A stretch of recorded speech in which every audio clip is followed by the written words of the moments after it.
man has a lot of passion for y'all. I just want you to know this does not happen without him. And as he said, we're going to bring Cash App to the stage. Please give me a big round of applause. Let's make him feel welcome for Dino and Clayton. Come on now.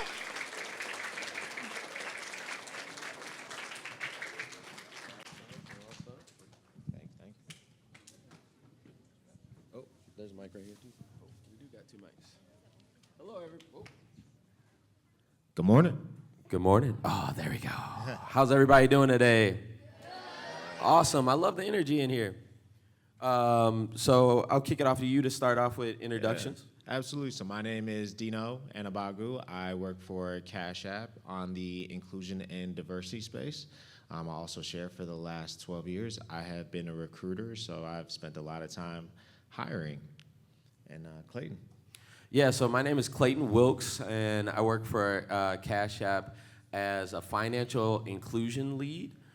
And so I've had a few different roles within the business, but this one focuses on financial learning and connecting with financial partners, but we'll get more into that. Yeah, absolutely. So we have a quick conversation that we're going to have here.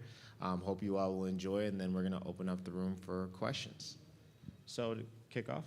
Cool, yeah. All right, so Clayton, I've known you for a few years now, and you have a very different perspective when it comes to money and finances. Can you share with the audience about your financial journey? Yeah, for sure.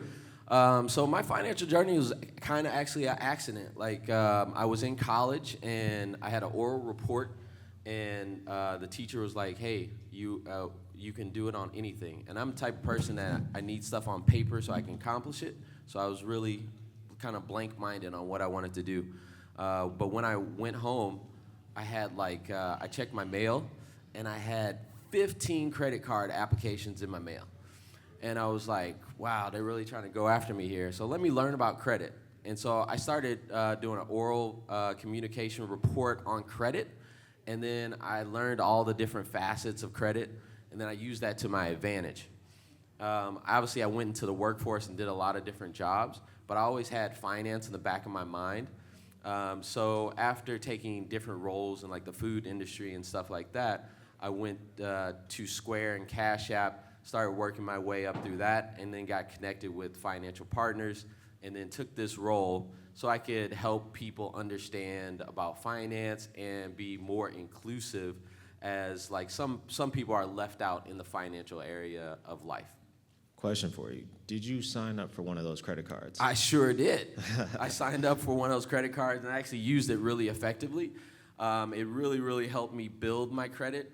So I don't want to go through all the aspects of credit right now, but I used it effectively to build my credit, and by the age of 25, I was able to purchase my first home. And then I started like teaching my friends about it. And one of my friends today, he still calls me and thanks me, because before that he had bad credit, and then we fixed his credit, and he got a house, he has a wife and kids, and now he's pretty successful. I usually ask him for money every once in a while. He never gives it to me, but you know. That sounds good. So a huge conversation is around financial inclusion.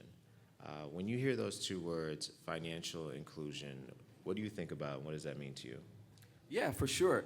I think financial inclusion is extremely important. First, a little bit about my role is I partner with minority-based banks and then community banks that will give money out to their community and make their community stronger. The importance of financial inclusion is that banks don't always target everyone, right? Sometimes there's barriers to entry. It can really be a catalyst to your life if you can understand finance, and then not only that, have resources to it. So it's really, financial inclusion is all about getting people the resources that they need to be financially successful, and then also the education around it so they can maintain it throughout their whole life. Gotcha.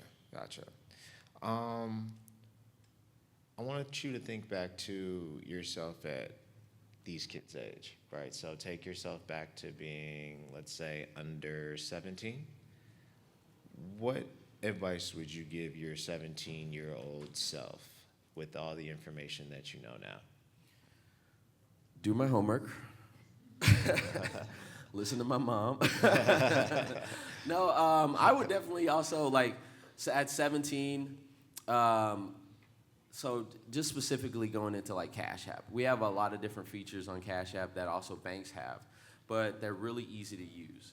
Even at the age of 13, you can have an account. It's sponsored by your parent, but you can get into all the different investment aspects that your parent can. You can invest in stocks. You can invest in Bitcoin.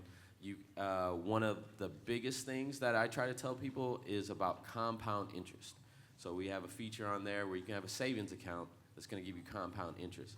Compound interest is for everyone, but it really benefits the young because you put money in there, it grows. The more money you put in there, the more it grows. Year after year, it keeps growing and growing and growing.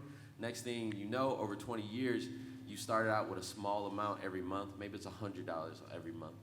That can grow to a lot of money over like 20 to 40 years if you keep that up. So definitely taking small investments and then watching them over time and not trying to focus on quick money. A lot of times people really focus on, hey, how can I make money this week? But you guys have youth behind you, so you can really take it on a slow approach and then be really comfortable when you're old like me. Quick question. How many of you all have had a birthday party before?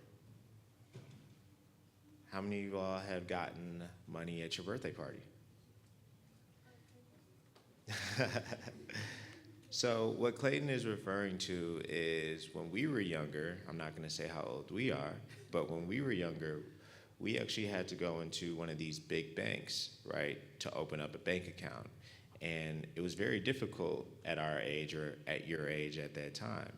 But now with services like Cash App, you can actually take some of that birthday money and invest it into companies that maybe you all like to enjoy, right? If you all use things like YouTube, right? You can invest into Google, right? And watch your money grow over time. And for someone like Clayton and myself, we wish we would have started doing it at your age, right? Because now at this age, that's where we start seeing the benefits. And you're never, ever too early to start really investing your money. And it sounds lame and it sounds boring when you can instead be investing your money into like Roblox, right? But you can see the long-term benefit of the more money you invest now, you actually will have more money to play with Roblox in the future. Yeah, and to piggyback on that is like the more times you introduce yourself to something, the better you're going to be at it. And that's sports, that's school, that's everything. So with finance, it's kind of the same thing. So I have kids, and I send them money, and every time I send them money, I force them to buy 10% into some type of investment. And my son, he likes Nike, and he also invested in Tesla, which had a big boom just recently. And so he's able to see that growth and then track it over time. And then once you track it over time, you kind of understand the longer game of it, and then you just get comfortable with it. And then also eventually, like, you're gonna have some that may not have been a good investment, and you learn from that too. So by the time you get older, you're a little bit more polished and seasoned, and you'll be surprised that like when you're in your older stages that if you played around with the app and investments for years, that you'll meet people that'll be 40-ish or something like that have never really taken these investment approaches. So you'll be able to teach them also. Yeah. And also one thing that I think will be helpful to just share too is, we work at these companies like Cash App, and all of you all have at this age probably tablets, cell phones, iPads, right?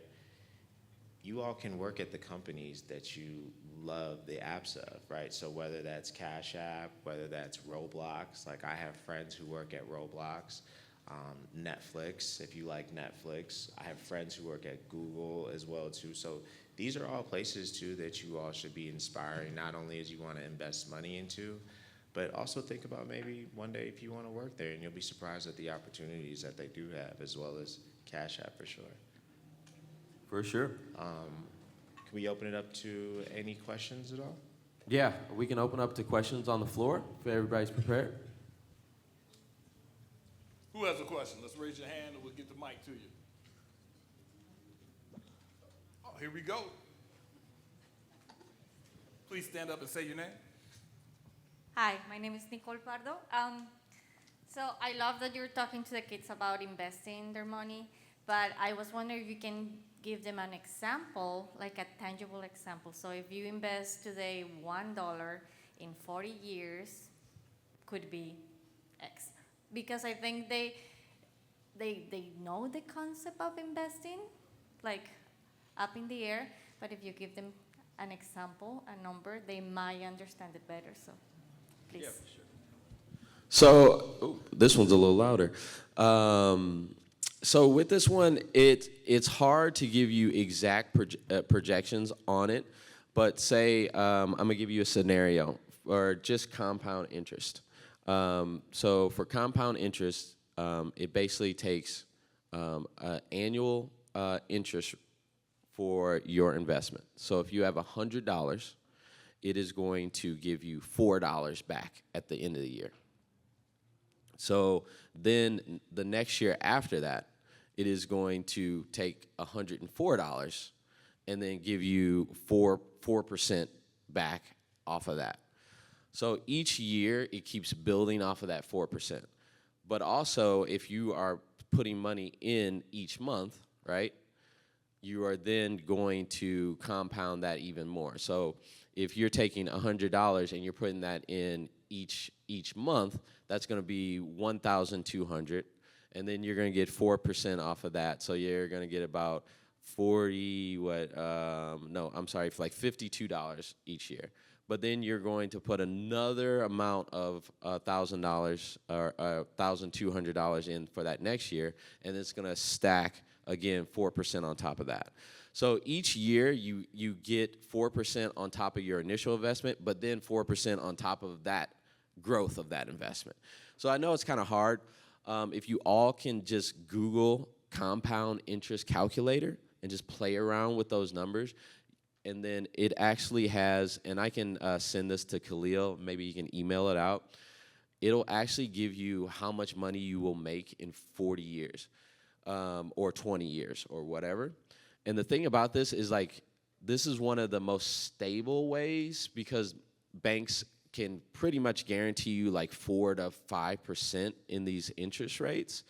So you're going to really be able to count on this. It's not like the stock where it's going to fluctuate or you're taking a bigger risk. They're just holding your money because they're utilizing it as the bank and then letting that money grow off of that. And then you can take it out. Once you feel comfortable, you can take it out and put it into different stocks or like Bitcoin. I know Bitcoin is pretty new and I can go to talk all day about it. But that one, if you would have put $1 in Bitcoin 10 years ago, that dollar would be like $175 right now. So but that's riskier. That's what we call volatile and go up and down faster. That's why I like to start with compound interest because it's a good way to see your money not go up and down, but then take smaller risks, stocks, Bitcoin, or investments, dividends, and things like that. And then you can see that money grow too. And I'm a big fan of not putting all of my eggs in one basket. You don't want to put all of your money in one particular area. That way you can't just lose in that area. Man, that's awesome. Thank you for that example. Hey, my man, why don't you stand up and tell us your name? My name is Brennan Harris, and my question is, can you invest in TikTok? So I don't know if TikTok is actually open on the market yet, is it? Yeah, I don't think it's open IPO yet. They probably will eventually, but I think that's something to watch for. So like right now, you're probably ahead of the game even just thinking about that. A lot of people will invest way after a company has started, like Tesla. They're way after it started. You can still get gains from it, but it's good to think about that and kind of watch. So you can watch the news, and then they'll have a thing that says, oh, TikTok is going on the stock market, and then you can get in early. Hey, thank you for that. That's a great question. Stand up and give us your name. Diego Razo, can you invest different companies at the same time? That is a great question. Yeah, you can invest in however many companies that you want. The thing that I would give advice is like, try to invest in companies that you know about what they do, and you can kind of you're enthusiastic about hearing about what they do, because then you'll research about their new products or their failures or their successes. But you can invest in how many companies you want. There's millions at this point. But just be careful and not shoot blank shots with your eyes closed. Kind of know about those companies. All right, Clayton, Dino, we got one more. We got time for just one more question. Could you stand up and tell us your name? Let me help you up. Come on. There you go. My name is Jordan, and I'm wondering if you were to invest in Roblox, will they lose money? Will you invest if you invest in Roblox, will you lose money? Is that what's the question? Will Roblox lose money? Oh no. Okay. So that's a great question. So when you invest in like Roblox, they don't actually lose money. You are basically buying a share of the company. You're buying ownership of the company. You are one of the owners, basically. You're a stakeholder. So they don't lose any money because they're putting these out. It actually makes their company stronger. The more people invest in that company, the stronger that company is going to be. So again, if you all like Roblox, and say you all bought Roblox, say you all are millionaires, and you all bought $1 million worth of Roblox stock today, that would make that stock rise. And then that company becomes more successful. They can then decide, hey, we can now launch this new app, or we can launch this new product, and it can make them grow. But again, at the same time, there are people that buy stock left and right. So if they see that rise, they might say, okay, I made enough money, and they might take their stock out. So it could go back down. So you just have to be careful in what you're watching. All right, everybody. Those are great questions. Greatly appreciated. I'm sorry, we're at time for Cash App. But with that being said, we're going to show a lot of love for Dino and Clayton. We greatly appreciate you. Thank you so much. Yeah.